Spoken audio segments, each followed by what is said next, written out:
Hello there, Pinecrest. How are you? This is Councilmember Anna Hokemer. I've decided I'm going to start recording a few little videos and sharing them with you about the village's budget process because we're coming up right on what I think of as budget-a-palooza. It's the culmination of many months of working on our upcoming fiscal year. And in order to understand better what we're discussing and to catch up with all the previous meetings that you might not have watched, I thought it was important to sit down and talk to you all a little bit and make sure that we're all sharing a basic understanding of how a municipal government like the Village of Pinecrest puts together its budget each year.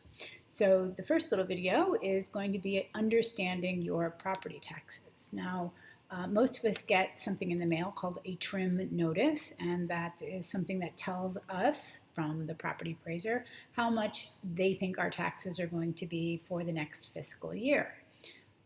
Property taxes are really important to a budget for the Village of Pinecrest. The vast majority of our properties, our residential properties, are homesteaded. We have either the highest or the second highest rate of homesteaded properties in the Village of Pinecrest, which means basically people who own houses here live in them. So one of the first concepts to understand is that property taxes are levied either ad valorem or non-ad valorem. Ad valorem comes from a Latin phrase that means based on the value. So non-ad valorem means not based on the value, and that value that they're talking about is the assessed value of your property, and that's determined by the property appraiser each year. Taxes that are ad valorem are generally levied based on a millage. Millage comes from a Latin term which means ut millesimus. Ut millesimus means thousandth. And that's because ad valorem taxes are basically established based on a certain number of dollars that are taxed for every $1,000 of assessed value on your home. So the more the assessed value of your home, the more an ad valorem tax will cost you. And the lower, obviously, the fewer taxes that you will pay. Non-ad valorem taxes are best thought of as flat fees. So everybody within a certain class will pay the same. And one of the things in Pinecrest, for example, which is a non-ad valorem tax, is the stormwater master plan fee. I think this year I'll be paying $121. And most of us with single family homes will be paying $121. So when you get your property tax bill or your trim notice, that's what this is. I'm holding up my own, and I'm not particularly worried about anybody being able to freeze frame what was just on the screen and steal my information, because the state of Florida is particularly liberal about what's public information.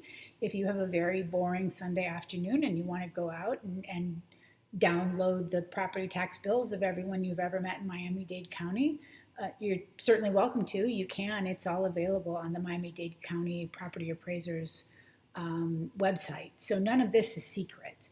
I get a property tax bill, and the different ad valorem taxes that I pay are county-wide to Miami-Dade County, and that is set at 4.6669, which means for every $1,000 of assessed value, I will pay $4.669 to the county for countywide taxes. Fire rescue, which is 2.4207 mils. The library, which is 0.2840.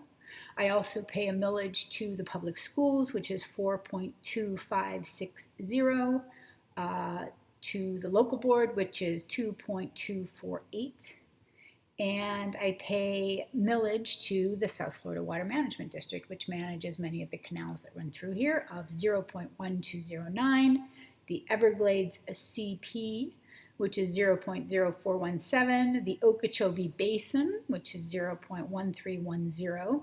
The Independent District millages, which is the FIND, which comes in at 0.0320. The Children's Trust, which is 0.4415, and voter-approved debt, which in this case is two categories of voter-approved debt. One is the county debt, which is 0.4644, and the school board debt, which is 0.2290. The municipal millage is 2.399.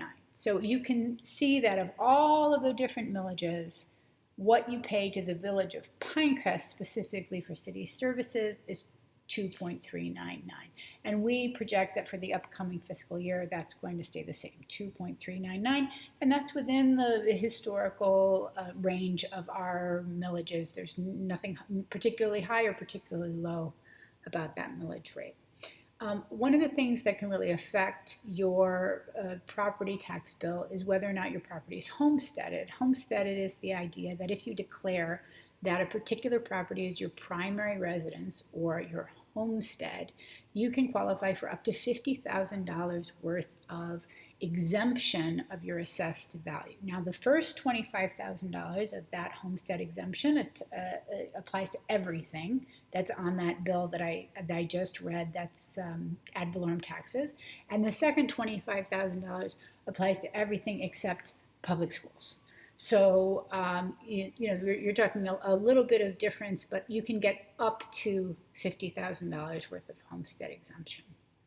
And those of you who've been here for a long time and have been in your homes for a long time are beneficiaries of what in the early 90s was passed as a constitutional amendment that was called the Save Our Homes Amendment. So property values and assessed values were skyrocketing in the late 80s and early 90s in Miami-Dade County, and this was creating a financial burden on homeowners who weren't out there in the rockin' and rollin' real estate market. So we passed a constitutional amendment called the Save Our Homes Amendment, which in simple terms caps the increase in the assessed value of our homes year to year. So that's either a maximum of 3% or the CPI, the Consumer Price Index, which is established by the federal government, whichever is less. Now, the vast majority of homes in Pinecrest have a homestead exemption. We're one of the either the number one community or the number two community, I believe, in Miami-Dade County with the number of homesteaded properties, which is upwards of 80% of our properties are homesteaded. And what that means is that for us as a municipality, we're basically, how should I put it, sort of artificially suppressed in terms of how our tax base can grow.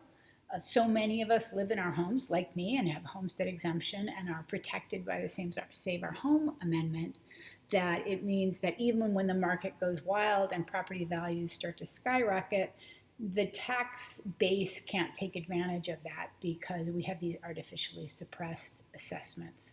That's not a bad thing for us as individuals, but it is something that we have to keep in mind when we project next year, 2 years, 5 years, and 10 years down the road exactly how much income we're going to get from our property taxes. So I encourage each and every one of you to go onto the property assessor's website. You can get there through miamidade.gov, which is the county's website. Download, print out your property tax notice, and it'll tell you exactly what you paid last year. You can go back in history and see what you paid over time. You know, if you're interested in just seeing how that's either grown or changed over time, you can download that. And if you're really, really nosy and have too much time on your hand, you can do that for all your neighbors as well. Fascinating. But that's the first thing we need to understand is exactly how we pay our property taxes here in Miami-Dade County so that we can then look at what piece of those property taxes goes to the village of Pinecrest and actually adds to our pot of money that we can use to provide you services. I'll be doing more of these, so chime in and send me your feedback. If there's anything particularly interesting that you don't understand, let me know and I'll address it. I'll do another one of these and we can talk about other issues as we approach the be-all and end-all of government operations, which is budget. Be well, Pinecrest.